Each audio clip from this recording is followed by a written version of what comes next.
പോവാ. ഇതിൻ്റെ അർത്ഥം എന്താണെന്നറിയോ?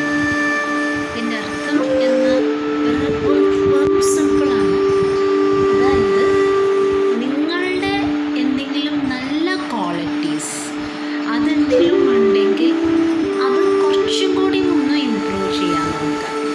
ഇപ്പോൾ ഒരു ഉദാഹരണം, ഒരു എക്സാമ്പിൾ ഞാൻ പറയാം. ലൈക്ക് ഒരു കുട്ടിക്ക് സംസാരിക്കാനൊക്കെ നല്ല കഴിവുണ്ട്.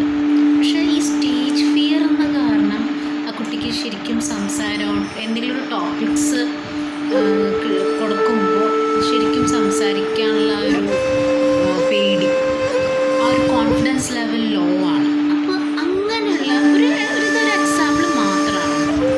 അങ്ങനെ ഒരു സിറ്റുവേഷൻ വരുമ്പോൾ ആ കുട്ടിക്ക് കോൺഫിഡൻസ് ലെവൽ കൂട്ടാനായിട്ട് എന്ത് ചെയ്യണം? ലൈക്ക് സ്റ്റേജ് ഫിയർ എല്ലാവർക്കും ഉണ്ടാവും. ലൈക്ക് ഈവൻ സെലിബ്രിറ്റീസിന് വരെ സ്റ്റേജ് ഫിയർ ഉണ്ട് അല്ലേ? അപ്പോൾ നമുക്ക് സ്പീച്ചിനുള്ള, ഇപ്പോൾ സംസാരിക്കാനുള്ള ഒരു കഴിവുള്ള ഒരു വ്യക്തിയെ എങ്ങനെ കോൺഫിഡൻസ് ലെവൽ കൂട്ടി ആ ഒരു സ്ട്രെങ്ത്ത് ഇമ്പ്രൂവ് ചെയ്യാം, ആ ഒരു ഹാബിറ്റ് ഇമ്പ്രൂവ് ചെയ്യാം.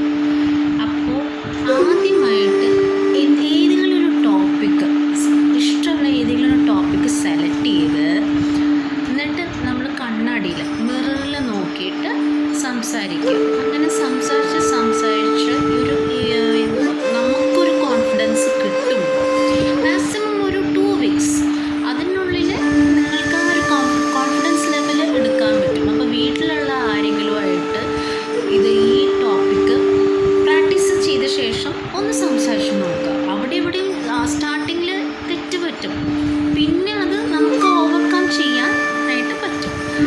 അപ്പോൾ അങ്ങനെ നമ്മൾ പ്രാക്ടീസ് ചെയ്യുമ്പോഴും നമ്മളുടെ കോൺഫിഡൻസ് ലെവൽ കൂടും. അതോടെ തന്നെ നമുക്ക് സ്റ്റേജ്